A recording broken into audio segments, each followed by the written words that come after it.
Her millionaire CEO husband abandoned her after selling her company while his kids cheered. 3 days later, everything changed. The conference room went silent except for the sound of rain against the glass. Vivian Sterling stared at the acquisition documents in front of her, her hand shaking so badly she could barely hold the pen. Is it done? Did she finally sign? The voice came from the doorway. 17-year-old Isabel Cross stood there with her 15-year-old brother Christopher, both wearing expressions that looked almost gleeful. We're discussing it. Damien Cross, Vivian's husband, didn't even look up from his phone as he answered his daughter. There's nothing to discuss. Christopher sprawled into one of the leather chairs like he was watching a show. She's lucky Dad's even giving her a payout. The company's a sinking ship anyway. Vivian looked at these children she'd tried so hard to love for 3 years. Children who had made her life a carefully orchestrated nightmare. Children who were now celebrating the theft of everything she'd built. Your father is stealing my company. Her voice came out steadier than she felt. Our father, Isabel corrected with a smile that could cut glass. Our father is saving you from public humiliation. You should be grateful. Damien finally looked up from his phone, his gray eyes as cold as winter steel. Vivian, I need your signature. Tonight. Orion's lawyers are waiting. And if I refuse, then I'll have the board remove you as CEO tomorrow morning. You'll be escorted out of your own building by security. At least this way, you leave with your dignity and a substantial financial settlement. Plus, Isabel's voice dripped with false sweetness. We'd hate to see those emails leak. The ones about your creative accounting with the R&D budget. What emails? The ones Christopher found on your laptop. Damien's tone was almost gentle, which somehow made it worse. Nothing criminal, of course, but questionable enough to tank your reputation in the industry. You'd never get funding for another venture. Vivian felt the world tilt beneath her feet. She looked at her husband, the man who'd promised to love and protect her, and saw only a stranger. A calculating, ruthless stranger who'd used her trust as a weapon. Have you ever watched someone you love destroy you while smiling? Have you ever had everything stolen by the person who was supposed to be your partner? This is the story of a woman who lost a $200 million company, her marriage, and her sense of self in a single night. But what the people who broke her didn't understand was that they hadn't destroyed her. They'd freed her. And 3 days later, when the truth started coming to light, the man who'd called, her dead weight would realize he'd made the biggest mistake of his life. Stay with me, because what happens when Vivian discovers the evidence that could destroy her enemies will give you chills. And the empire she builds from the ashes, it will restore your faith that justice is real. If you believe in the power of rising from rock bottom, hit that like button right now. Let the algorithm know that. Stories about real strength matter. And stay until the end, because what Vivian does when she finally stops playing defense and goes on the attack will leave you speechless. Subscribe and turn on notifications, because every week I bring you stories of people who transform their pain into power. Now let's see how a woman who lost everything became the one person her enemies should have feared most. Vivian's hand trembled as she picked up the pen. The rain outside the 42nd floor windows intensified, sheets of water, blurring the Seattle skyline into watercolor streaks of gold and red. It should have been beautiful. Instead, it felt like the sky was weeping for everything she was about to lose. She thought about the garage where she'd started Helix Innovations 5 years ago, the failed prototypes, the sleepless nights. The moment her AI-driven design platform had first successfully generated a fully sustainable building design, and she'd actually screamed with joy, alone in that garage at 3 a.m. She thought about her team, 23 brilliant people who believed in her vision of changing how the world approached sustainable architecture. She thought about every sacrifice, every risk, every time she'd bet on herself and won. Sign here, Viv. Damien's voice cut through her memories like ice. Damien, we talked about this. She tried one last time, hating how her voice shook. Helix isn't for sale, especially not to Orion Tech. They'll gut everything we stand for. Everything you stand for, he corrected, sliding the documents closer. Vivian, be realistic. Orion's offer is generous, more than generous. You'll walk away with $70 million after taxes. You can start over, do something smaller, more manageable. Smaller, manageable. The words landed like slaps. This company is my life's work, and it's drowning. Damien's tone was clinically polite, like he was discussing quarterly reports instead of dismantling her dreams. Your Q3 numbers were abysmal. Investors are getting nervous. If you don't sell now, you'll lose everything when the board votes you out. The board wouldn't. The words died in her throat as she saw his expression. The board has already been consulted. He said it so casually, as if he were commenting on the weather. I hold the majority voting shares, Vivian. You signed them over to me when we married, remember? For tax purposes, you said. For simplicity, the memory crashed over her like a wave. Their honeymoon in Santorini, the sun-drenched terrace overlooking the Aegean Sea, Damien murmuring about protecting their future together while she signed papers, drunk on wine, and new love and the intoxicating belief that this beautiful, successful man truly loved her. She'd trusted him completely. You planned this. The realization settled into her bones like frost. All of it. The merger talks, the bad press about our platform security, the investor panic. You orchestrated everything. Damien's expression didn't even flicker. I saw an opportunity. That's what I do, Vivian. I identify value and I extract it. Orion Tech will pay me a consultancy fee for facilitating this acquisition, and I'll finally have the capital to expand cross-media into the Asian markets. It's just business. We're married. Yes, well, he adjusted his cufflinks, a gesture she'd once found charming and now found unbearably condescending. That's proven to be less mutually beneficial than I'd hoped. Less mutually beneficial. He was talking about their marriage like a failed merger. The door opened wider, and Isabel swept in fully, Christopher trailing behind her. Both of them moved with the casual entitlement of people who'd never been told. No, never been denied anything, never had to build something from nothing. How much longer is this going to take? Isabel settled into a chair, crossing her legs with practiced elegance. We have the Morrison charity dinner tonight, and I need time to get ready. Your stepmother is just coming to terms with reality. Damien's voice carried a note of condescension that made Vivian's stomach turn. I'm not their stepmother, Vivian said quietly. I've never been their stepmother. You've made that very clear. Because you were never supposed to be permanent. Christopher said it so matter-of-factly, like he was stating an obvious truth. Dad married you because you were convenient. Young, impressive, good for his image. But you were always going to be temporary. Christopher, Damien's voice carried a warning, but it was weak. Performative. What? The boy shrugged. It's true. You said so yourself. Remember? At grandmother's house last Christmas.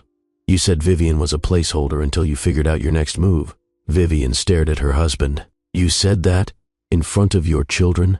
Damien had the grace to look slightly uncomfortable. You're taking it out of context. What context makes that acceptable? Her voice was rising now, 3 years of swallowed hurts finally breaking through. What context makes it okay to tell your children that your wife is disposable? Oh, please. Isabel rolled her eyes with teenage drama. Don't act so surprised. You had to know you didn't fit in. You're not from our world, Vivian. Your father was a mechanic. Your mother was a public school teacher.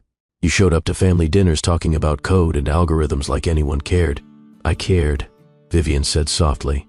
I cared about building something meaningful, about creating technology that could actually help people, about making a difference instead of just making money. And look where that got you. Christopher gestured around the conference room, broke and desperate, begging Dad to let you keep scraps of what you built. I'm not broke.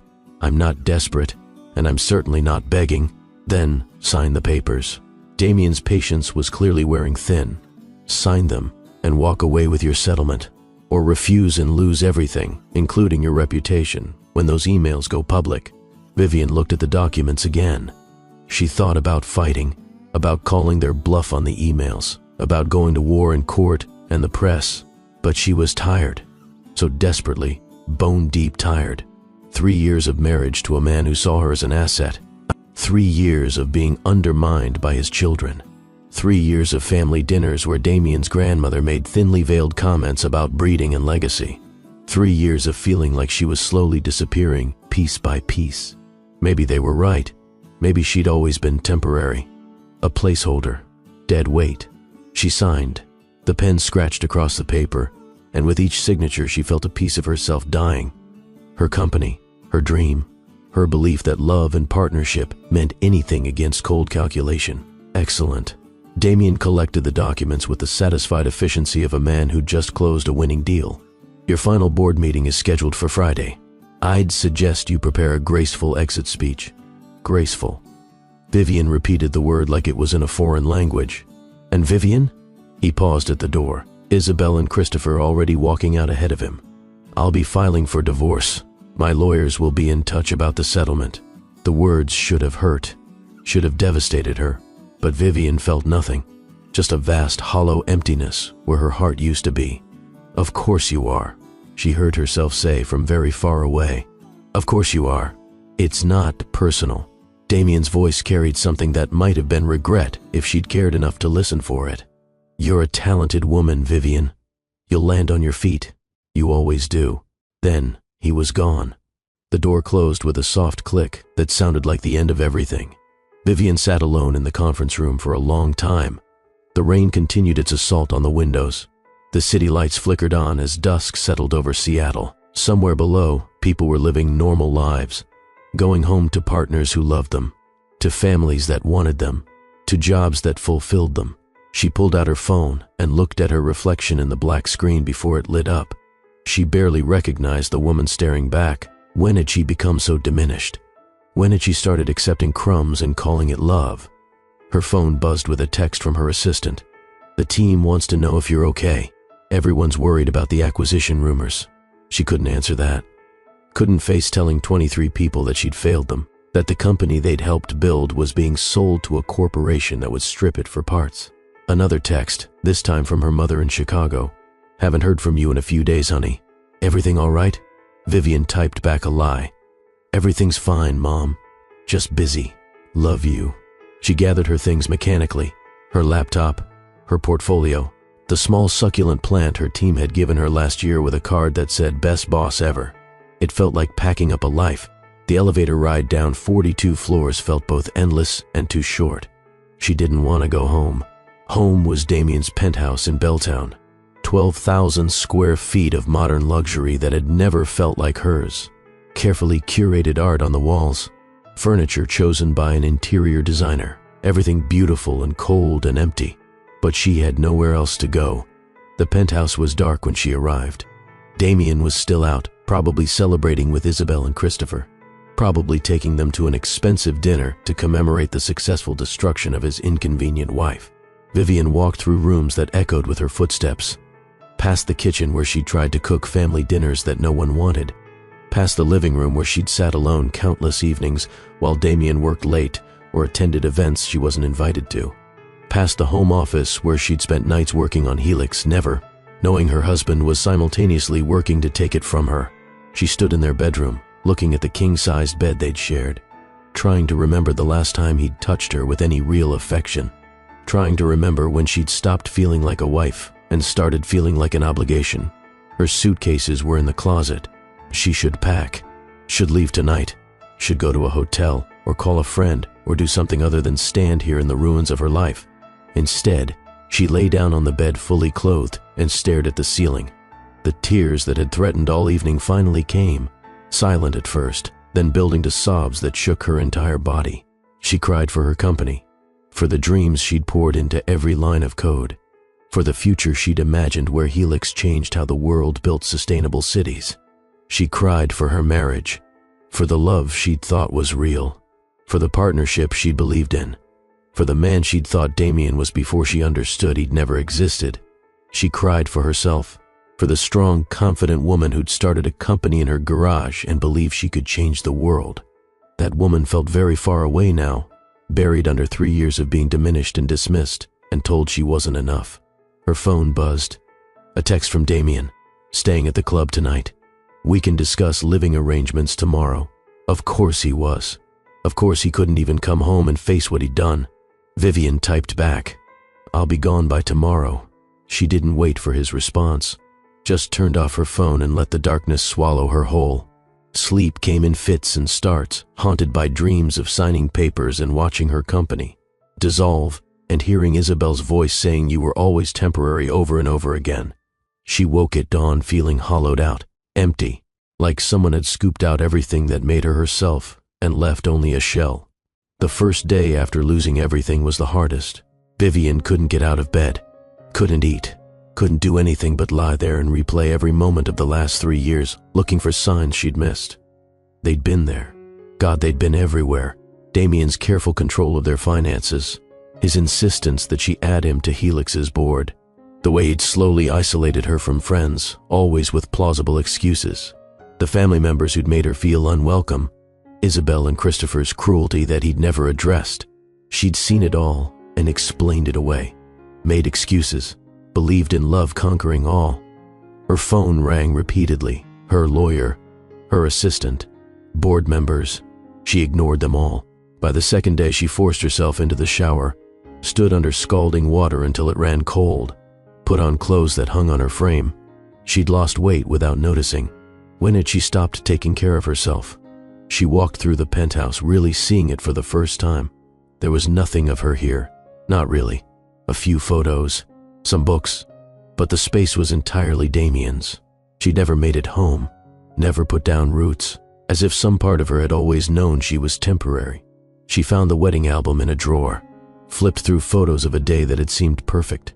Her in a dress that cost more than her first car, Damien looking handsome in his tuxedo, both of them smiling for cameras. She studied the photos closely. In every single one, he was looking at the camera. She was looking at him. That should have told her everything. Her mother called again. This time, Vivian answered. "Mom." Oh, thank God. Her mother's relief was palpable. "I've been so worried. Your assistant called me, said something about an acquisition, and you not answering calls. What's happening, baby?" Vivian hadn't planned to tell her, hadn't wanted to admit the scope of her failure, but hearing her mother's voice broke something open. "He took my company, Mom. Damien. He manipulated the board and forced me to sell, and he's filing for divorce, and I don't know what to do. I don't know how to come back from this. Where are you right now?" "At the penthouse." "His penthouse. I want you to pack a bag and leave. Right now. Go to a hotel. Somewhere you feel safe. Can you do that?" Vivian looked around the empty, echoing space. Yes, I can do that." "Good. Then we're going to figure this out. We're Sterlings, baby. We don't break. We bend, then we build." "But Mom, I lost everything." "No." Her mother's voice was fierce. "You lost a company and a marriage. You didn't lose yourself. That woman who built Helix in a garage, she's still there. She's just hurt right now, but she's still there." After hanging up, Vivian packed mechanically. Clothes, laptop, important documents. She moved through the penthouse, taking only what was hers, leaving behind everything Damien had bought. She took one last look at the space that had been her prison for 3 years. Then she walked out and didn't look back. The hotel in Capitol Hill was modest but clean, the kind of place where no one asked questions. Vivian checked in under her maiden name and sat in the small room, looking at her laptop. She should check email, should see what damage control was needed, should do something productive. Instead, she opened a bottle of wine from the minibar and stared at the wall until the sun set. This was rock bottom. This hollow, aching numbness, this complete absence of purpose or direction. But somewhere, buried deep under the pain, a small voice whispered that her mother was right. The woman who'd built something from nothing was still in there. She was just buried, waiting. Can you imagine having everything stolen by the person who promised to protect you? If you've ever been betrayed by someone you loved, drop a comment below. Share your story. This is a safe space. And if you're feeling Vivian's pain right now, hit that subscribe button. Because what happens next will restore your faith that justice exists. The algorithm only shows these stories to people who engage, so help me reach others who need this message. Now let's see what happens on day 3, when everything changes. Day 3 dawned gray and cold. Vivian woke in the unfamiliar hotel room, disoriented for a moment before reality crashed back. Her company was gone. Her marriage was over. Her life, as she knew it, had ended. But her mother's words echoed in her head. "We don't break. We bend, then we build." She forced herself out of bed, showered, put on real clothes instead of pajamas. Small victories. Her phone showed dozens of missed calls and messages. She scrolled through them with detached interest. Most were from people at Helix, worried and confused. A few were from Damien's lawyer, already pushing divorce paperwork. One was from her own lawyer, Rebecca Torres. Subject line, urgent. "Call me." Vivian almost deleted it. almost went back to bed and pulled the covers over her head. Instead, she called. "Rebecca, it's Vivian." "Thank God. Where have you been?" "I've been trying to reach you for 2 days." "Processing. What do you need?" "I need you to not sign anything Damien's lawyers send you. I need you to meet me this afternoon. There are some things about this acquisition that don't add up." "What do you mean?" "I mean, I've been going through the documentation and there are irregularities. The timeline doesn't make sense. Some of the board votes seem questionable. And those emails they threatened you with? I'd like to verify they actually exist and came from you. They said Christopher found them on my laptop." "Which laptop? Your personal one or your work one? Because if it was your work laptop, there should be IT records. And if they don't match what Christopher supposedly found, we have a problem. For them, not for you." For the first time in 3 days, Vivian felt something other than despair. It was small and fragile, but it felt like hope. "I'll meet you." "When and where?" "My office, 2 p.m. And Vivian, don't give up yet. I have a feeling this fight isn't over." After hanging up, Vivian sat on the hotel bed, her mind working for the first time since signing those papers. Rebecca was right. The timeline had been suspiciously fast. The board votes had come out of nowhere, and she'd never seen those emails Christopher supposedly found. What if they were fake? What if the whole thing was a house of cards that could be knocked down with the right evidence? She opened her laptop and started documenting everything she could remember. Dates, conversations, irregularities. Her hands flew over the keyboard, muscle memory from years of late-night coding sessions taking over. She was so focused that she didn't notice the time passing until her phone alarm reminded her to leave for Rebecca's office. The law offices of Torres and Associates occupied the 20th floor of a building downtown. Rebecca met her in the lobby, a sharp-eyed woman in her 50s who'd handled Vivian's initial contract negotiations with Helix's first investors. "You look terrible," Rebecca said it matter-of-factly, without judgment. "I feel terrible." "Good. Anger is better than despair. Come on." Rebecca's office was cluttered with case files and legal books. She cleared space on her desk and pulled out a folder thick with documents. "I've been doing some digging. The acquisition has red flags all over it.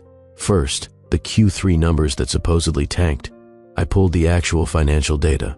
Your revenue was down, but not catastrophically. Certainly not enough to justify a fire sale. Damien said investors were panicking. Based on what? I contacted 3 of your major investors. None of them were particularly worried. 2 didn't even know about the acquisition until after papers were signed." Vivian sat up straighter.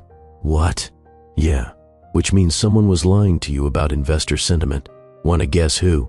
"Damien." "Damien." Rebecca pulled out another document. "Then there's the bad press about security vulnerabilities.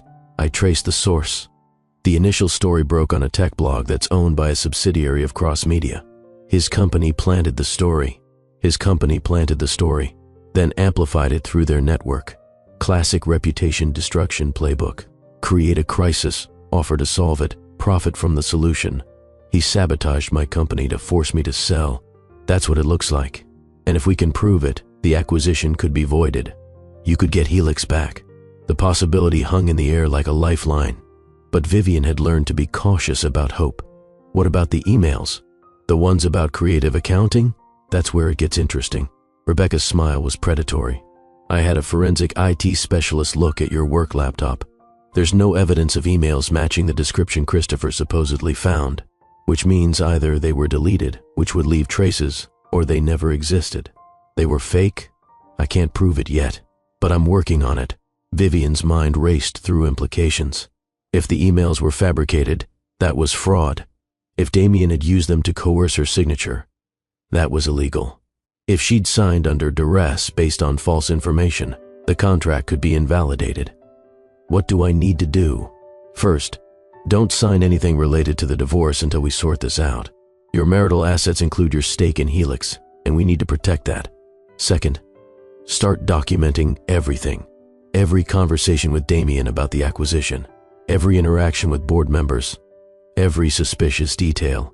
I already started. Good. Rebecca leaned back in her chair. Third, be prepared for this to get ugly. If we challenge the acquisition, Damien will fight back. He'll use his money, his connections, his PR machine. This won't be quick or easy. I don't care. Vivian surprised herself with the vehemence in her voice. He took everything from me, made me feel worthless, let his children treat me like garbage. I want him to pay. There's the fire I was looking for. Rebecca grinned. Welcome back, Vivian Sterling. Vivian left the lawyer's office feeling more alive than she had in days. The hollow emptiness was still there, but it was filling with something else. Something hot and fierce and determined. She walked through downtown Seattle, not ready to go back to the hotel yet. The coffee shop in Fremont called to her. It was deliberately unglamorous, the kind of place where nobody cared who you were or what you'd lost. She ordered a black coffee and opened her laptop at a corner table, pulled up a blank document titled, "What Comes Next?" For a long time, she just stared at the screen. Then she started typing. She documented everything about Helix, not for legal purposes, for herself.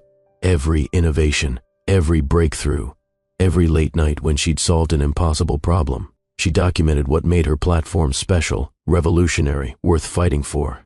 She was so absorbed that she didn't notice the woman approaching her table until a voice said, "Vivian Sterling?" She looked up to find an elegant woman in her late 50s standing there. Expensive camel coat, sharp eyes, the kind of presence that commanded attention. "I'm not giving interviews," Vivian said tiredly. "I'm not a journalist." The woman sat down without invitation. "I'm Margaret Chen, CEO of Vertex Global Holdings." Vivian knew the name. Everyone in tech knew the name. Vertex was a massive conglomerate with interests in everything from renewable energy to AI development. The kind of company that could buy and sell Orion Tech before lunch. "What do you want?" "To offer you a job." Margaret signaled the barista with the ease of someone accustomed to being obeyed. Head of innovation for Vertex's new sustainable development division. Unlimited budget, full creative control, equity stake in any IP you develop. Vivian laughed, the sound bitter. "You want to hire the woman who just lost her own company? I want to hire the woman who built a revolutionary platform from nothing, despite having a parasitic husband systematically sabotaging her." Margaret's expression was knowing, almost amused. "Did you really think Damien Cross was clever enough to orchestrate that entire takedown alone?" The words hung in the air like a challenge. "I don't understand. I've been watching your company for 2 years, Vivian, waiting for the right moment to make a move. Your husband approached me 6 months ago about a potential acquisition. He wanted my backing to pressure your board." Margaret paused as the barista delivered an espresso. "I declined, but I was very interested in what he accidentally revealed, that you were brilliant, vulnerable, and married to an idiot. So you what? Let him destroy my company?" "I let him think he destroyed your company." Margaret leaned back in her chair. "Helix Innovations was worth something, certainly. But you, Vivian Sterling, are worth far more. And now you're angry, motivated, and completely free of the dead weight dragging you down. This is insane. This is business. Damien plays small-time power games. I play for empires." Margaret slid a folder across the table. "Here's my offer. Take the weekend to think about it. But I should mention, I'm also prepared to make a competing acquisition offer for Helix, which would tie up the Orion deal in legal complications for at least 18 months, long enough for their interest to cool and your husband's consultancy fee to evaporate." "Why would you do that?" "Because men like Damien Cross need to learn that women aren't assets to be liquidated." Margaret's eyes glinted with something fierce.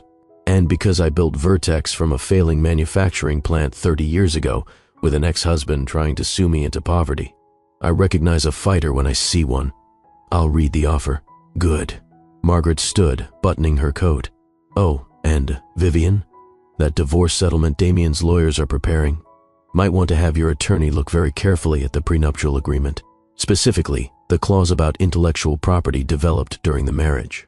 We didn't develop any IP together. Helix was mine before we married, but the Prometheus project wasn't. The world tilted. Prometheus, the AI framework she'd been developing in secret for the last year, late nights in her home office after Damien had gone to sleep. She'd never mentioned it to anyone, never logged it in any official company records. It was her insurance policy, her next big thing. How did Margaret know about it? "I make it my business to know things," Margaret said, reading her expression. "And if that framework is even half as revolutionary as my sources suggest, it's worth more than Helix and Orion Tech combined. Might be worth checking whether your husband tried to include it in the asset division." She left before Vivian could respond, disappearing into the Seattle drizzle like a particularly well-dressed fairy godmother. Vivian sat frozen, her mind spinning. Then she opened her laptop and pulled up the prenuptial agreement she hadn't looked at in 3 years. It took 20 minutes of reading legal jargon before she found it. A clause stating that any intellectual property developed by either party during the marriage would be considered joint marital assets, subject to division in the event of divorce. Damien didn't know about Prometheus. He couldn't. She'd been so careful. But if he found out before the divorce was finalized, he could claim ownership of the most valuable thing she'd ever created. Her phone rang. Unknown number. She almost didn't answer. Mrs. Cross? A young woman's voice, nervous and rushed. This is Zoe Park. I was an intern at Cross Media last summer. I'm sorry, I don't know who that is. I know about the emails, the ones they're saying you sent about creative accounting at Helix. Zoe spoke in a rush, words tumbling over each other. They're fake. I saw Christopher Cross making them. He used some kind of software to forge the headers, make it look like they came from your account.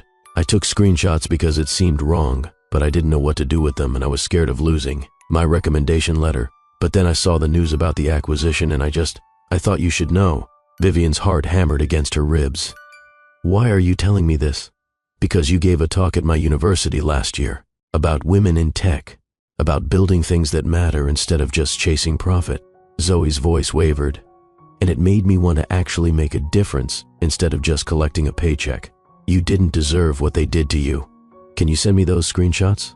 Already done. Check your email. The call ended.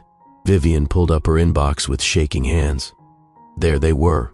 Clear, damning evidence that Christopher Cross had fabricated the emails. Metadata. Screenshots. Even a video clip of him bragging to a friend about helping Dad get rid of the dead weight. Dead weight. She thought about Margaret Chen's offer. About Prometheus. About 3 years of being undermined and diminished and treated like an inconvenient obstacle to Damien's ambitions. She thought about Isabel's poisonous smile and Christopher's casual cruelty and Damien's cold, calculated betrayal.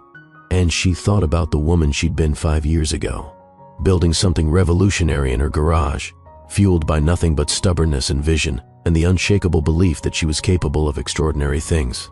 That woman was still here, bruised, furious, but very much alive. Vivian opened a new email to Rebecca. Subject line, urgent. Call me now. I have evidence. Then she opened Margaret Chen's offer and started reading. Then she pulled up the Prometheus files and began organizing documentation that would prove. She developed it entirely on her own, during her own time, with her own resources. 3 days ago, they'd taken her company, but they'd made a critical miscalculation. They'd left her angry, motivated, and completely done playing by their rules. The rain had stopped. Sun broke through the clouds, streaming through the coffee shop windows. Vivian caught her reflection in the glass. For the first time in 3 days, she recognized the woman looking back. A fighter, a builder, someone who'd been knocked down but wasn't knocked out. She closed her laptop with finality, gathered her things, and walked out into the light. The war was about to begin, and this time, she wasn't going to lose. Rebecca Torres answered on the first ring. Get to my office. Now. Bring everything. Vivian was already moving, laptop under her arm, coffee forgotten on the table. She practically ran the 12 blocks to Rebecca's building, her heart pounding with something that felt like hope mixed with rage. Rebecca was waiting in the lobby. Her expression shifted when she saw what was on Vivian's screen. Is this what I think it is? Video evidence of Christopher Cross fabricating the emails. Metadata proving they're fake. Timestamps showing when he created them. Vivian's words came fast, breathless. A witness willing to testify. Everything we need to prove coercion and fraud. Rebecca's smile was sharp as a blade. We've got him. We've got them all. Come on. They spent the next 4 hours in Rebecca's conference room, going through every piece of evidence. Zoe Park's screenshots were meticulous. The video was damning. Christopher hadn't just faked the emails. He'd been stupid enough to brag about it to a friend who'd filmed it on his phone. This changes everything. Rebecca spread documents across the table. We file an emergency injunction first thing Monday morning. Freeze the Helix acquisition pending investigation. Then we go public with the fraud evidence. Won't that just make Damien fight harder? Oh, he'll fight. But he'll be fighting a losing battle. Rebecca pulled up a document on her laptop. I also found something interesting. Remember how I said some of those board votes seemed questionable? Turns out 2 board members who voted for the acquisition have financial ties to cross media. Consulting contracts that weren't disclosed. Conflict of interest. Massive conflict of interest. Those votes can be invalidated, which means the board approval might not have been legitimate. Vivian felt something unfurling in her chest. Something that felt like power. So we can get Helix back? We can try. It won't be easy or fast. Damien has resources and connections. But between the fabricated emails, the undisclosed conflicts, and evidence he sabotaged your company's reputation, we have a real shot. What do I need to do? First, sign these documents authorizing me to file the injunction. Rebecca slid papers across the table. Second, prepare yourself for war. When we make this public, Damien will come after you with everything he's got. PR attacks, legal maneuvers, probably trying to paint you as a bitter ex-wife making false accusations. Let him try. Vivian signed with steady hands. I have the truth. And I have proof. That's my girl. Now, tell me about this Prometheus project that Margaret Chen mentioned. Vivian hesitated. Prometheus was her secret, her ace in the hole. But if she was going to war, she needed her lawyer to know everything. It's an AI framework I've been developing for the last year, completely separate from Helix. Revolutionary sustainable architecture platform that makes my Helix work look like a rough draft. I built it on my own time, my own equipment, my own servers. Never mentioned it to Damien or anyone at Helix. And the prenup says, any IP developed during marriage is joint property. Yes, but I can prove this was entirely my work. I have time-stamped files, development logs, everything documented on private servers Damien doesn't even know exist. Good. We'll need to protect that immediately. File documentation establishing it as your sole intellectual property before he even knows it exists. Rebecca made notes. This framework, how valuable are we talking? Conservatively, more valuable than Helix and Orion Tech combined. It's not just software, Rebecca. It's a complete reimagining of sustainable construction. Buildings that adapt to environmental factors in real time. Cities that respond to climate change. Architecture as living ecosystem. Jesus. Rebecca looked up from her notes. You built that while he was stealing your company? I built it because he was stealing my company. I needed insurance. A way forward if everything fell apart. Vivian smiled without humor. Turns out my paranoia was justified. That's not paranoia. That's survival instinct. Rebecca closed her laptop. Okay, here's what we do. Monday morning, we file the injunction and go public with the fraud evidence. Simultaneously, we file intellectual property documentation for Prometheus. By the time Damien realizes what's happening, your framework will be legally protected as your sole property. And a divorce? We don't touch it until the Helix situation is resolved. Your stake in that company is marital property. We need to secure it before we finalize any asset division. Vivian nodded, her mind already racing ahead. What about Margaret Chen's offer? Take it, Rebecca said without hesitation. You need income, purpose, and a powerful ally. Vertex gives you all three. Plus, having Margaret Chen in your corner sends a message to Damien that you're not alone anymore. I'll call her tonight. Good. Rebecca stood and extended her hand. Welcome to the fight, Vivian. Let's destroy these bastards. For the first time in 3 days, Vivian shook hands feeling like an equal partner instead of a victim. That night, back in her modest hotel room, Vivian called the number on Margaret Chen's business card. I was wondering when I'd hear from you. Margaret's voice carried a note of amusement. I accept your offer. All of it. The position, the resources, everything. Excellent. Can you start Monday? I have some legal matters to handle Monday morning, but I can be there by afternoon. The legal matters wouldn't happen to involve a certain parasitic ex-husband, would they? They would. Even better. Nothing motivates quite like righteous anger. Margaret's tone shifted to business-like efficiency. I'll have contracts sent to your lawyer for review. Fair warning, I'm offering you more equity than you're probably expecting. I want you invested in Vertex's success, not just employed by it. Why are you doing this? Vivian asked. The question that had been nagging at her since their coffee shop meeting. You don't know me. Why take this kind of risk? Margaret was quiet for a moment. 30 years ago, I was married to a man who thought he could take credit for my work. He tried to push me out of my own company. claim my patents as his own, destroy my reputation when I fought back. He had money and connections and lawyers. I had rage and determination and one attorney who believed in me. What happened? I won, took everything he tried to steal and built an empire out of spite. Margaret's laugh was sharp. He's bankrupt now. I'm worth $8 billion. And every time I see a woman being underestimated or undermined or stolen from, I remember what it felt like to have someone believe in me when I'd stopped believing in myself. Vivian felt her throat tighten. Thank you. I don't know what else to say except thank you. Don't thank me yet. I'm not doing this out of charity, Vivian. I'm doing it because I think you're going to make me a fortune. Now go get some sleep. You have a war to start Monday. After hanging up, Vivian opened her laptop one more time, pulled up the Prometheus files, looked at the work she'd done in secret, in shame, hiding her brilliance. Because she'd learned that showing it made her husband uncomfortable. Those days were over. She spent the weekend documenting everything, every line of code, every design iteration, every breakthrough moment, building an unassailable case that Prometheus was hers and hers alone. Sunday night, she allowed herself one moment of fear, one moment of wondering if she was strong enough for what was coming. Then she thought about Christopher's voice saying dead weight, about Isabel's poisonous smile, about Damien's cold dismissal of 3 years of marriage. She was strong enough. She had to be. Monday morning dawned clear and bright. Vivian dressed carefully in a navy suit she'd bought over the weekend. Armor for battle. She met Rebecca at the courthouse at 8 in the morning. Ready? Rebecca asked. Ready. They filed the emergency injunction at 8:30. By 9, Rebecca had sent press releases to major tech publications with carefully worded statements about newly discovered evidence of fraud in the Helix acquisition. By 9:30, Vivian's phone was exploding with calls and messages.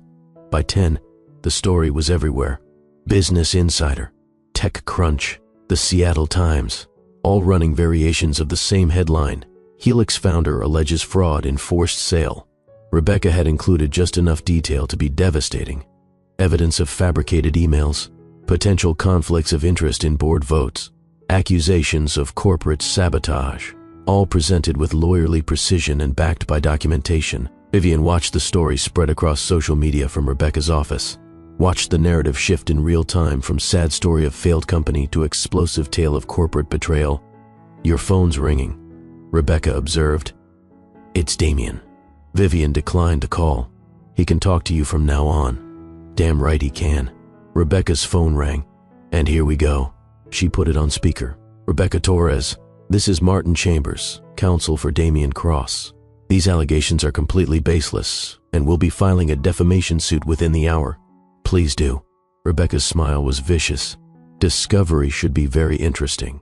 We have video evidence of your client's son fabricating emails, witness, testimony, and documentation of undisclosed conflicts of interest.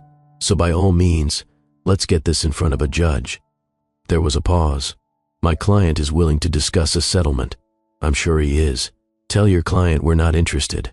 We're going to court, we're going to win, and we're going to make sure everyone knows exactly what he did.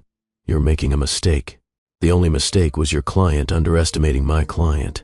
Have a good day, Mr. Chambers. Rebecca hung up and high-fived Vivian across the desk. And that is how you start a war. By noon, Orion Tech had released a statement suspending the Helix acquisition pending resolution of legal questions.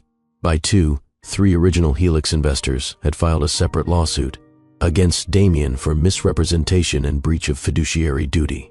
By 3, when Vivian walked into Vertex Global Holdings for her first day of work, Damien Cross's carefully constructed scheme was collapsing around him. Margaret Chen met her in the lobby personally. Welcome to Vertex. How does it feel to fight back? Like I can breathe again. Good. Come on. Let me show you your new kingdom. The Sustainable Development Division occupied the entire 15th floor of Vertex's downtown headquarters. Floor-to-ceiling windows offered views of Elliott Bay. State-of-the-art labs and equipment filled the space. And waiting in the main conference room were 50 of the brightest minds in sustainable technology. Margaret made introductions. Team, this is Dr. Vivian Sterling, our new head of innovation. Most of you know her work. All of you are about to be amazed by what she's going to build here. A young engineer raised her hand. Dr. Sterling, Your research on AI-integrated sustainable design is legendary. Are the rumors true that you're developing something beyond what Helix could do? Vivian looked at these eager, brilliant faces. People who knew her work and respected it. People who saw her as a leader, not an obstacle. Yes, she pulled up a presentation she prepared over the weekend. I've been working on something I call Prometheus, an AI framework that doesn't just design sustainable buildings. It reimagines the entire relationship between human spaces and the environment. She clicked through slides showing early prototypes. Buildings that breathed with their surroundings. Cities that adapted to climate patterns. Architecture that was both beautiful and radically efficient. The room fell silent, then erupted in questions. How does it account for regional climate variations? Can it integrate with existing infrastructure? What's the learning curve for implementation? Is this using quantum computing for the processing? How are you handling the data privacy concerns? Vivian answered each question with growing confidence. This was what she'd dreamed of at Helix. Collaboration with people who challenged her ideas and made them better. The meeting ran 2 hours over schedule. By the time they broke, Vivian had a team of engineers volunteering to work on Prometheus development, architects, eager to test applications, and environmental scientists wanting to validate sustainability claims. Margaret pulled her aside as the team filed out. How are you really doing? Vivian considered the question honestly. This morning, I declared war on my ex-husband. This afternoon, I started building something that could change the world. I'm terrified and exhilarated and angry and hopeful all at once. That sounds about right. Margaret handed her a folder. These are the Prometheus development resources. Budget, equipment access, team assignments. Build something extraordinary. I will. I know. That's why I hired you. This is the moment everything changes. From victim to warrior. If you're feeling the energy shift, smash that like button. Comment below she's rising if you believe Vivian's about to turn this around completely. Subscribe because the revenge that's coming will give you chills. Share this with someone who needs to remember that being knocked down isn't the same as being knocked out. Now, let's see what happens when Vivian Sterling stops playing defense and goes on the attack. The next 3 months were a blur of activity. Vivian threw herself into Prometheus development with an intensity that bordered on obsession. 16-hour days that felt nothing like the desperate, exhausting work at Helix. This was purposeful, collaborative, joyful, even. The Vertex team was everything she'd hoped for. They challenged her assumptions, caught her mistakes, pushed the framework in directions she hadn't considered. Prometheus evolved from a solo project into something far more powerful. Can we add predictive modeling for extreme weather events? One engineer suggested, so buildings could adapt their systems ahead of hurricanes or heat waves. Yes, Vivian's mind raced with possibilities. Tie it into climate data feeds. Real-time adaptation based on both current conditions and predictive models. What about retrofit applications? An architect chimed in. Most cities can't afford to rebuild. Can Prometheus optimize existing structures?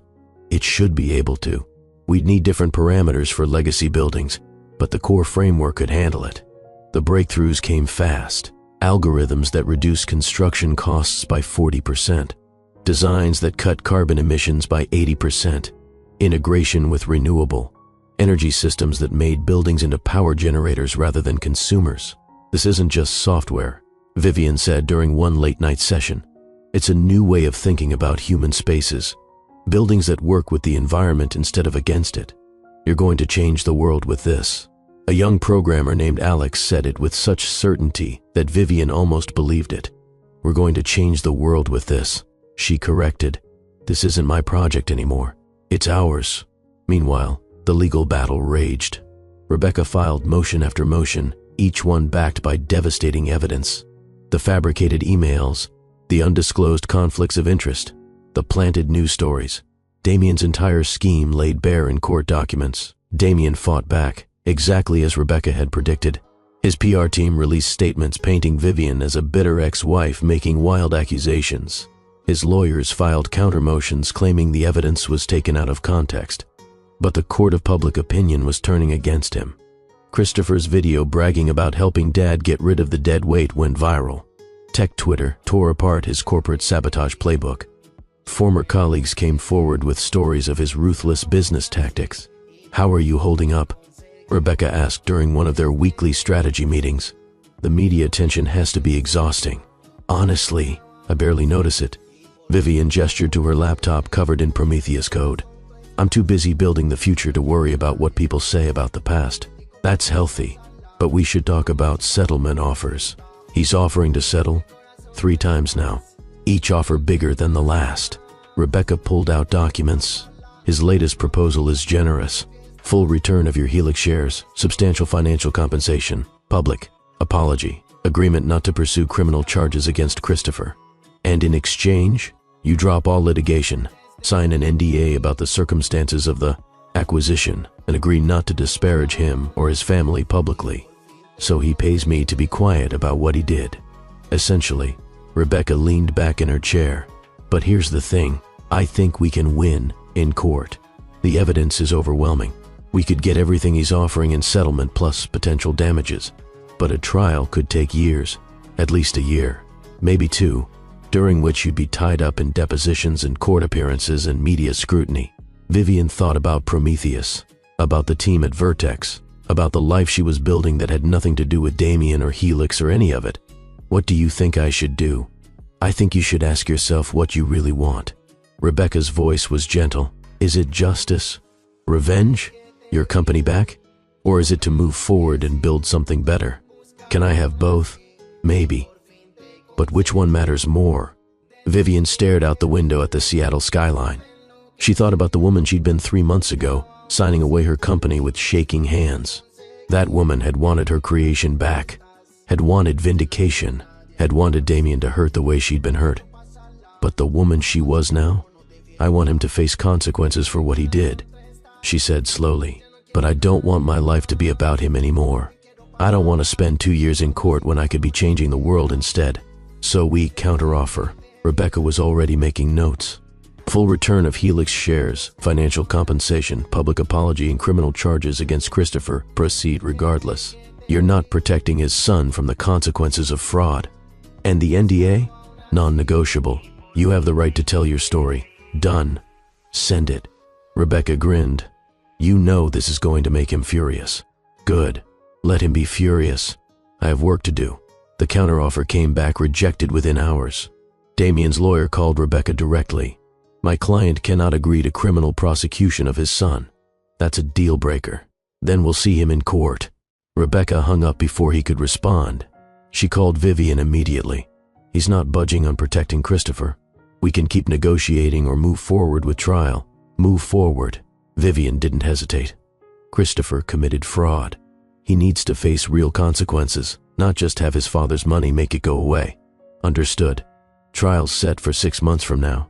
In the meantime, expect things to get nasty. Rebecca was right. Over the next few months, Damien's PR team launched a coordinated campaign to destroy Vivian's credibility. Anonymous sources claimed she'd been difficult to work with at Helix. Old colleagues were quoted saying she'd been erratic and paranoid. There were even suggestions that her relationship with Margaret Chen was inappropriate, that she'd somehow seduced her way into the Vertex position. Vivian ignored all of it. She had Prometheus to build. But one attack got through her defenses. An interview with Isabel Cross in a glossy magazine, presented as a heartfelt essay about having a stepmother who never accepted her. She was always cold to us. Isabel was quoted as saying, "We tried so hard to make her feel like family, but she kept us at arm's length." I think she resented that Dad had children from a previous marriage, like we were competition for his attention. It was such a complete inversion of reality that Vivian actually laughed when she read it. Then she called her mother. "Have you seen Isabel's interview?" "I've seen it." Her mother's voice was tight with anger. That girl should be ashamed of herself. She rewrote 3 years of history, made herself the victim. Vivian felt the old hurt trying to surface. Made it sound like I was the cruel stepmother who rejected her, when she made my life hell from day one. Baby, anyone who knows you knows that's not true. But people don't know me. They know what Damien's PR team tells them. Vivian's voice cracked despite her best efforts. What if they win? What if the narrative becomes that I'm just a bitter ex-wife making things up? Then they're wrong, and you keep building anyway. Her mother's voice was fierce. You know what you're worth, Vivian. You know what you've accomplished. Don't let their lies make you doubt yourself. I won't. But it's hard, Mom. I know, baby. I know. But you're doing so well. This Prometheus project, the work you're doing at Vertex, that's what matters. Not what some spoiled teenager says in a magazine. After hanging up, Vivian allowed herself 5 minutes of anger. 5 minutes of wanting to call Isabel and scream about the truth. 5 minutes of imagining exposing every cruel thing that girl had said and done. Then she closed the magazine, deleted the article from her browser, and went back to work. 2 weeks later, Margaret called her into a private meeting. I have a proposal. Margaret slid a folder across her desk. The Vancouver Tech Conference is in 4 months. Biggest industry event of the year. I've been offered a keynote slot, but I want you to take it instead. Announce Prometheus to the world. Vivian's heart jumped. That's 15,000 attendees. Every major player in tech will be there. Exactly. And it's time to show them what you've built. Margaret's smile was sharp. It's also worth noting that Damien Cross is a regular attendee, usually sits in the very important person section, brings his children, makes a whole production of his presence. You want me to announce Prometheus with him in the audience. I want you to show him exactly what he lost when he threw you away. Margaret leaned forward. But more than that, I want the world to see what real innovation looks like. Not corporate cannibalism, not stealing other people's work. Actual creation, building something that matters. What if I'm not ready? What if Prometheus isn't ready? You are. It is. Margaret's confidence was absolute. 4 months is plenty of time to prepare a demonstration that will blow their minds. Trust me on this. Vivian thought about the woman she'd been 8 months ago. Afraid to take up space, afraid to shine too bright, afraid of making Damien uncomfortable. That woman was gone. Let's do it. The next 4 months were a sprint. The team refined Prometheus until it sang, built demonstration models that showcased its capabilities, prepared presentations that would make the technical brilliance accessible to non-engineers. Vivian worked with a speaking coach to craft her keynote. They spent hours on structure, delivery, impact, making sure every word counted. You need to tell your story, the coach insisted. Not just the technical story, the personal one. People connect with vulnerability and triumph. I don't want to make it about my divorce. It's not about your divorce. It's about being told you're not enough and proving them wrong. That's universal. That's what will make people remember you. Vivian resisted at first, wanted to keep her personal pain separate from her professional success. But the coach was right. The story of Prometheus was inseparable from the story of her own rebuilding. 6 months ago, I lost something I'd built from nothing. She practiced in front of the mirror. A company I'd poured my heart into, stolen by someone I trusted. The words felt dangerous, like admitting weakness, but also like reclaiming power. It was devastating. She continued, but it taught me something crucial, that losing everything is sometimes the only way to discover what you're truly capable of building. By the time the conference arrived, she'd practiced the keynote so many times she could deliver it in her sleep. But standing backstage at the Vancouver Convention Center, listening to the MC introduce her, her heart hammered with nerves. Margaret appeared beside her. You've got this. What if I freeze? What if the demonstration fails? What if Damien makes a scene? Then you handle it. Margaret's hand on her shoulder was steady. You've already survived the worst thing he could do to you. Everything else is just noise. The MC's voice boomed through the auditorium. Revolutionary AI framework that's already being called the future of sustainable development. Please welcome the head of innovation for Vertex Global Holdings, Vivian Sterling. The applause was thunderous. Vivian walked into the lights, her heart still racing but her steps confident. The auditorium was packed. 15,000 people, media cameras, and there, in the very important person section, exactly where Margaret said he'd be. Damien Cross sat with Isabel and Christopher beside him. Their eyes met across the crowd. His expression was carefully neutral, but she saw the tension in his shoulders, the awareness that he was about to watch his discarded wife on the biggest stage in their industry. Good, let him watch. Vivian reached the podium and smiled at the audience. Not the nervous smile of someone seeking approval, but the confident smile of someone who knew exactly what she was worth. 6 months ago, she began, her voice clear and strong. I lost something I'd built from nothing. A company I'd poured my heart into for 5 years. Stolen by someone I trusted. The audience shifted with interest. This wasn't the usual tech talk opening. It was devastating. I won't pretend it wasn't. But it taught me something crucial, that losing everything is sometimes the only way to discover what you're truly capable of building. She clicked to the first slide. Prometheus in action. It generated architectural designs that were breathtaking in their efficiency and beauty. The audience gasped. Even from the stage, she could see people leaning forward, riveted. Prometheus isn't just a platform, she continued, clicking through demonstrations. It's a complete reimagining of how we create the spaces we live in, buildings that breathe with their environment, cities that adapt to climate change, architecture as living ecosystem. She showed them the numbers: 40% cost reduction, 80% emission reduction, real-time environmental adaptation, integration with renewable energy systems. But numbers don't tell the whole story. She paused, making eye contact with different sections of the audience. Let me show you what Prometheus can actually do. The demonstration was flawless. Live AI generation of a sustainable housing complex, adapting in real time to different climate scenarios. The building reconfiguring itself for a heat wave, a hurricane, a cold snap, optimizing energy use, structural integrity, inhabitant comfort. The audience erupted in applause before she'd even finished. We're also announcing partnerships with 3 major global construction firms, she revealed, clicking to the next slide, and a collaboration with the UN Sustainable Development Program to bring this technology to underserved communities worldwide. More applause.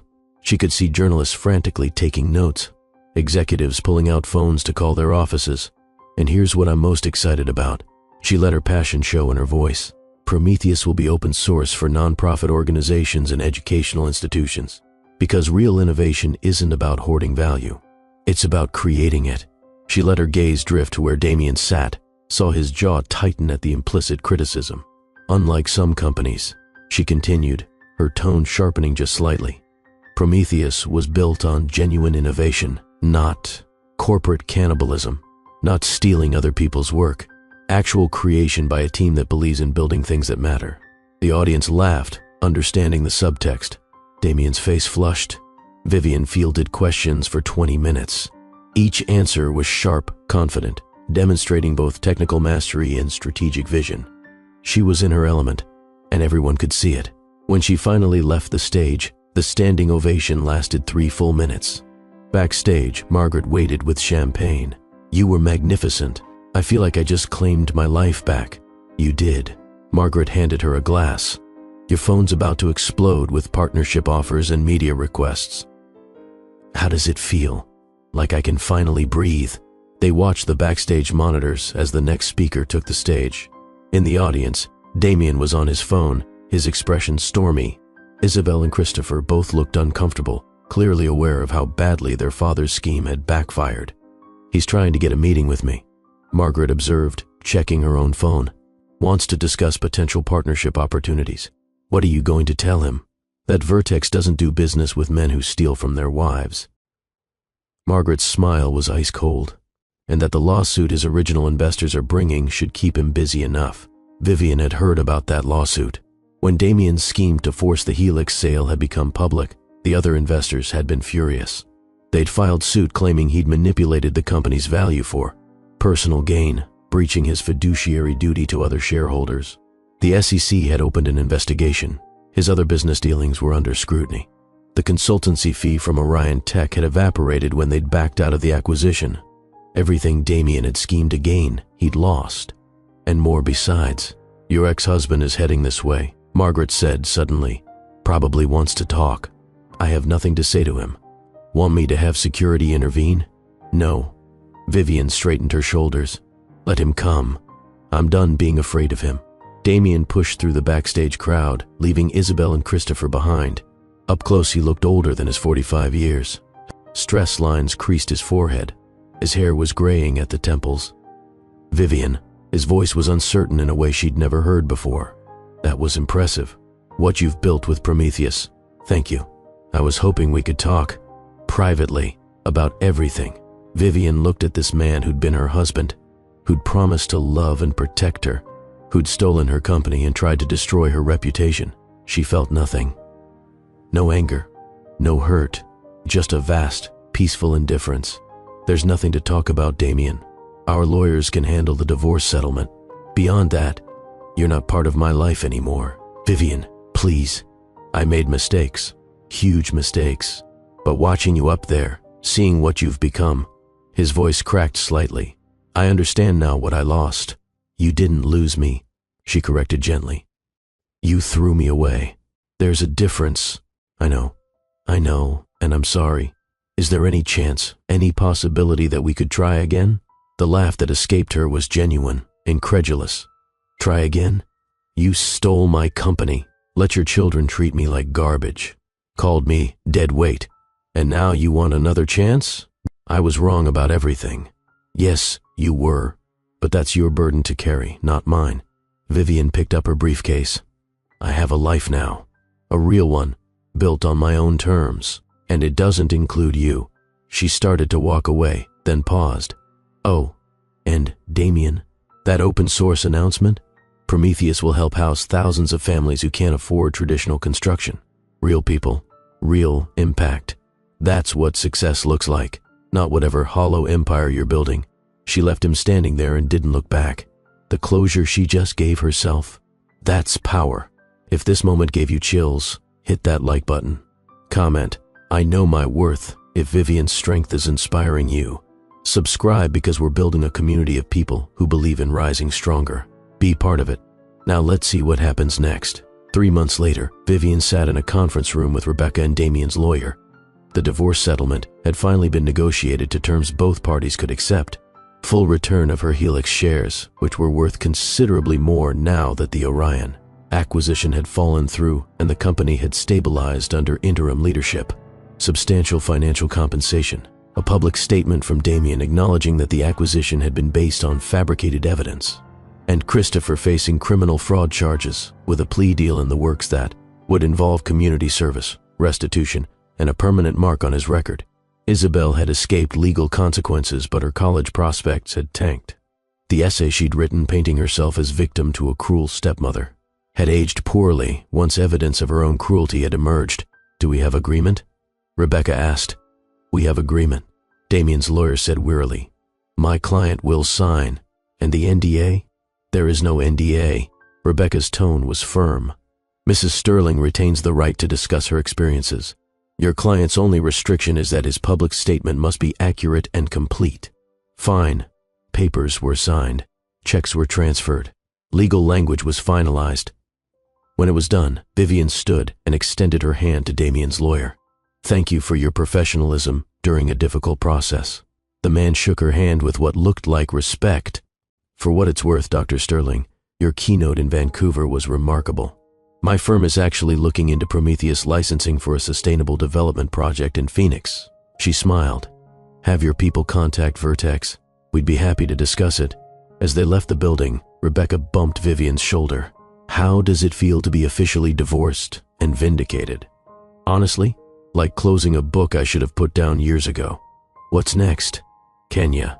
Vivian pulled out her phone to show photos of the project site. "Vertex is partnering with a nonprofit to build sustainable housing for climate refugees. 500 homes using Prometheus technology. I leave next month to oversee initial implementation. You're going to change the world." "We're going to change the world," Vivian corrected. "The Prometheus team, the partners, the people willing to try something new. None of this is just me." Rebecca hugged her on the sidewalk, something she'd never done before. "I'm proud of you, not just for winning, for becoming someone who doesn't need to win to know her worth." That night, Vivian had dinner with Margaret at an upscale restaurant overlooking Elliott Bay. They toasted to the Kenya project, to Prometheus's success, to Vertex's growing sustainable development division. "I have another proposal," Margaret said over dessert. "Partnership track, full equity stake. Help me build this division into something that outlasts both of us." "Yes." Vivian didn't even hesitate. "Absolutely yes. Just like that? Just like that. This is what I want, Margaret. Not just a job, a mission. Building things that matter with people who value the work over ego. You've come a long way from the woman I met in that coffee shop 9 months ago." "I'm not sure I've come far." Vivian considered. "I think I just finally found my way back to who I always was. Before I let someone make me small." They talked for hours about the future. Projects in development, technologies to explore, the possibility of Prometheus becoming an industry standard for sustainable construction. When Vivian finally returned to her apartment, she stood at the window looking out at the city lights. Her apartment, her life, her future, all of it hers. Her phone buzzed with a message from Zoe Park, the intern who'd exposed Christopher's fraud. The message included a video. "Dr. Sterling." The text read, "I wanted you to see this. The housing project I'm working on using Prometheus. Because of you, 200 families will have homes. Thank you for being brave enough to fight back. Thank you for making this open source. Thank you for showing me what real leadership looks like." The video showed beautiful, efficient homes rising in a neighborhood that had been blighted. Families moving in, children playing in sustainably designed green spaces. Vivian watched with tears streaming down her face. This was why she built. She thought about Damien, probably sitting in his penthouse, counting his money and nursing his resentment. She thought about the life she'd almost settled for, the smallness she'd almost accepted, and she felt grateful, genuinely grateful, that he'd been cruel enough to set her free. A year after the conference room where she'd signed away Helix with shaking hands, Vivian stood on a stage at the Forbes 30 Under 40 ceremony. She'd made the list at 32, receiving an award for innovation in sustainable technology. The acceptance speech she'd prepared was professional, gracious, forward-looking. But standing there under the lights, looking at the audience of innovators and leaders, she found herself speaking from the heart instead. "A year ago I lost everything," she began. "Or so I thought. A company I'd built was taken from me by someone who saw it only as an asset to liquidate. It broke me, completely." The audience was silent, listening. But in that breaking, something else happened. I discovered that I am not what I build. I am the builder. Companies can be taken. Vision cannot. Contracts can be broken. Purpose cannot. People can betray you. But your own worth cannot be diminished by their blindness. She paused, gathering her thoughts. If you're watching this and you've lost everything, if someone stole your dream, your business, your confidence, know this: they took things. They didn't take you. The same mind that built once can build again. The same heart that loved deeply can heal and love differently. The same hands that created before will create again. Better, stronger, wiser. The applause started before she'd finished, building to a standing ovation. Backstage afterward, a young woman approached her nervously. "Dr. Sterling, I'm starting my own company, but my CEO founder is trying to push me out, saying I'm not technical enough, not business savvy enough. Your speech made me think maybe I should fight instead of just walking away." Vivian looked at this young woman, seeing herself a year ago. What does your gut tell you? That I built something valuable and he wants it for himself. Then get a good lawyer. Document everything, and don't let him make you doubt what you know you're worth. Vivian handed her a business card. "Call my attorney. Tell her I referred you. She'll help you fight." The woman left with tears in her eyes and steel in her spine. Margaret appeared with champagne.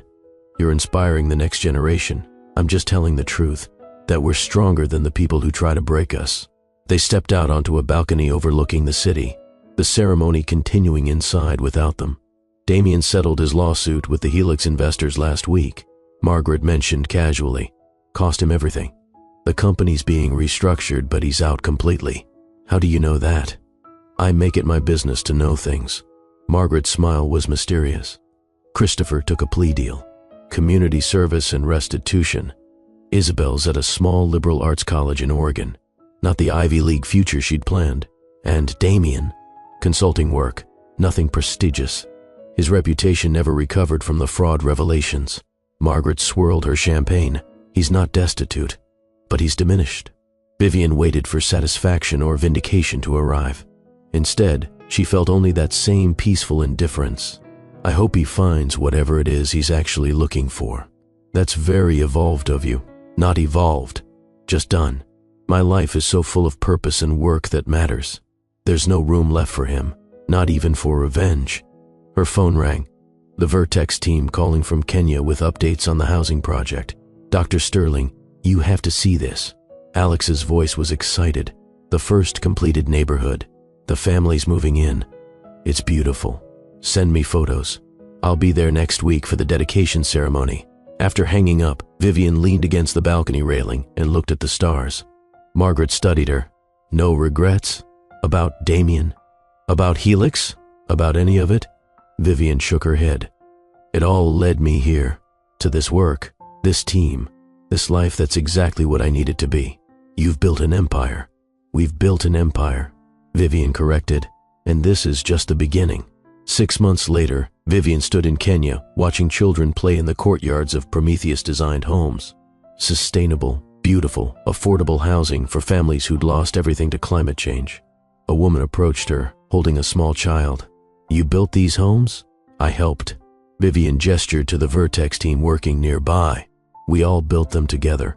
Thank you. The woman's eyes filled with tears. My daughter will grow up safe now, because of what you created. Vivian knelt to the child's level. What's your name? Amara. That's beautiful. Vivian's throat tightened with emotion. You're going to do amazing things, Amara. In this home your mom is so grateful for. After they left, Vivian sat on a bench in the courtyard and called her mother. How's Kenya? Her mother asked. Perfect. Hard. Meaningful. Everything I hoped it would be. I'm so proud of you, baby. I couldn't have done any of this without you, Mom. Without you teaching me that sterlings don't break. We bend. Her mother's voice was warm. Then we build. And look at what you've built. That evening, Vivian walked through the completed neighborhood as the sun set. Families cooking dinner, children doing homework, life happening in spaces she'd helped create. Her phone buzzed. A text from an unknown number. She almost didn't open it. Vivian. It's Damien. I saw the article about the Kenya project. What you're doing is incredible. I wanted to say I'm proud of you. And I'm sorry for everything. She stared at the message for a long moment, thought about responding, thought about all the things she could say.